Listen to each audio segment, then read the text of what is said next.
Guys, ba gusto niyo bumili ng baboy? Yan po, oh. Bulugan po siya. Yan. Kailangan lang po ng pera. Kaya po, binibenta po nila. Malaking malaki po siya. Kung gusto niyo po, tignan niyo po dito. Yan.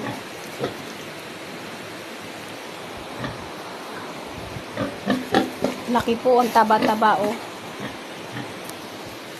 Lig! Ayun, guys.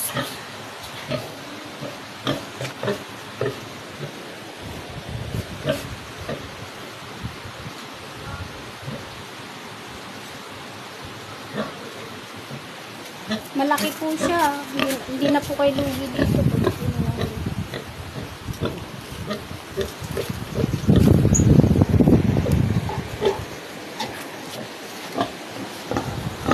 Taba mo. Sarap mong pingutin.